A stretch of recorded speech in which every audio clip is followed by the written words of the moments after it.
So hello everyone, कैसे हैं आप सब। आई होप आप सब अच्छे होंगे। फिर से एक नई वीडियो में तो आज हम बात करने वाले हैं रिज़ाइन के ऊपर कि आप रिज़ाइन देते हैं तो उसका क्या प्रोसेस रहता है और रिज़ाइन कब करना चाहिए वो आपकी चॉइस पे डिपेंड करता है। बट अकॉर्डिंग टू मी 2 साल से ज़्यादा का मेरे को भी कॉर्पोरेट का एक्सपीरियंस है और 2-3 जगह रिज़ाइन भी मैंने डाला था।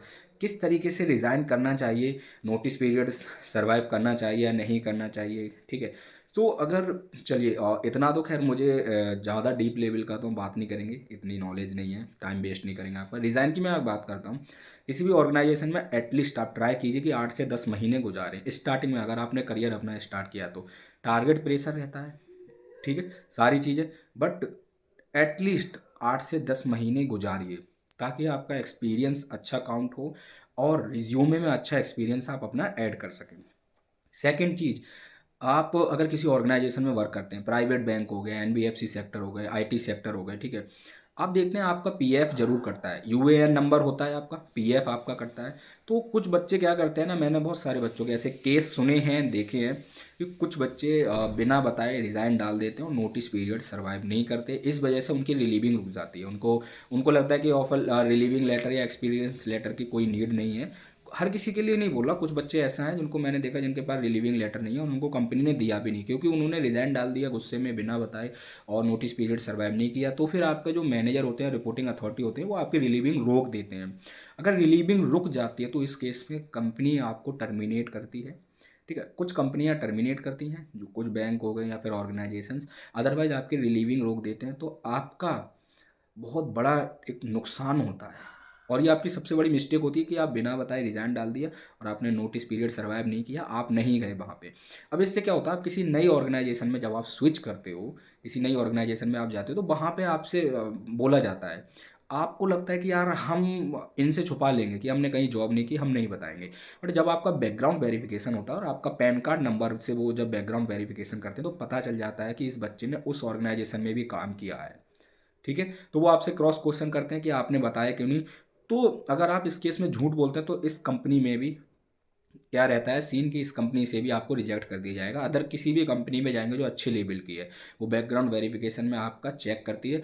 और कैसे पता चलता है कोई भी कैंडिडेट ने कहाँ पे काम किया है, अगर आपका पीएफ कटा है कहीं पे आपका पीएफ अमाउंट डिडक्ट हुआ है तो कोई भी कंपनी को पता चल जाता है। सब कंपनी के पास अब पोर्टल होते हैं, वो आपका पैन कार्ड नंबर डालेंगे और कोई भी इन्फॉर्मेशन उनके पास आ जाती है कि इस बच्चे ने उस कंपनी में काम किया, इतने महीने काम किया, पीएफ नंबर है इसके पास, पीएफ अकाउंट है, बट इसने हमसे क्यों छुपाया, क्या रीज़न था। फिर वो आपसे पूछते हैं, क्रॉस क्वेश्चन करते हैं और फिर वो इस केस में आपका जो इस कंपनी में इंटरव्यू दिया या आगे जो भी प्रोसेस होता है वो आपका रिजेक्ट कर देते हैं, कैंसिल कर देते हैं, ठीक है। क्योंकि ये एक तरीके से इसका क्या होता है ना, ब्लैक लिस्ट घोषित हो जाते हैं आप पे, ठीक है। तो ऐसा आपको नहीं करना है। आप कोई भी रिज़ाइन देते हैं प्रॉपर तरीके से आप रिज़ाइन दीजिए। लाइक आप रिज़ाइन डालने वाले हैं तो आप अपनी रिपोर्टिंग अथॉरिटी अपने मैनेजर को बताइए, आप रिज़ाइन दीजिए। 15-20 दिन, 1 महीने का नोटिस पीरियड होता है, आप नोटिस पीरियड को सर्वाइव कीजिए, नोटिस पीरियड कंप्लीट कीजिए। उसके बाद आपकी रिलीविंग होती है, फुल एंड फाइनल सेटलमेंट होता है और आपका रिलीविंग लेटर आपको मिलता है, जो आगे ऑर्गेनाइजेशंस में, आगे कंपनीज़ में बहुत हेल्पफुल रहता है।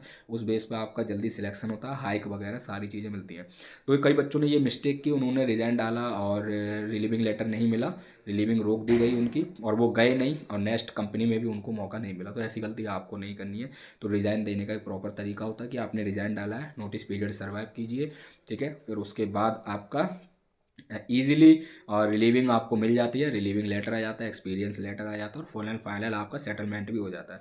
और जो आप हरकतें इस तरीके की करते हैं कि बिना बताए आप रिजाइन डाल देते हो, सोचते हैं दूसरी कंपनी से छुपा लेंगे, तो जिस कंपनी से आपका पीएफ कटा है वो पता चल जाता है पोर्टल पे, ठीक है ना। तो आप कोई चीज़ छुपा नहीं सकते। एटलीस्ट इस ये कंपनी भी आपको ब्लैक लिस्ट कर देगी कि आपने धोखा किया हमारे साथ, आपने झूठ क्यों बोला, कोई भी इश्यू था वो उस कंपनी में भी कॉल करके पता कर लेते हैं कि इस बच्चे का क्या रीज़न रहा। वो भी फिर फीडबैक देते हैं आपके बारे में। तो आगे से ये गलती मत कीजिए। ये इन्फॉर्मेशन डालना इसलिए भी ज़रूरी था क्योंकि एज अ करियर एडवाइज़र और बहुत सारी जॉब में आपको सजेस्ट करता हूँ, बहुत सारे कोर्स पे हम बात करते हैं, बट आपको एक्चुअल रिज़ाइन के बारे में, रिजिग्नेशन प्रोसेस के बारे में भी पता रहना चाहिए, जो कि हर कैंडिडेट के लिए हेल्पफुल है। फ्यूचर में आप कभी ना कभी तो रिज़ाइन देंगे, तो वो प्रोसेस कंप्लीट करना होता है आपको ना। उस प्रोसेस पे आपको कंप्लीट ध्यान रखना कि हम फुल एंड फाइनल सेटलमेंट करा के ही निकलें, रिलीविंग लेटर लेके निकलें, नोटिस पीरियड सर्वाइव करके निकलें और रिज़ाइन डालने से पहले अपने रिपोर्टिंग अथॉरिटी, रिपोर्टिंग मैनेजर को ज़रूर बताएं। Thank you, all the best.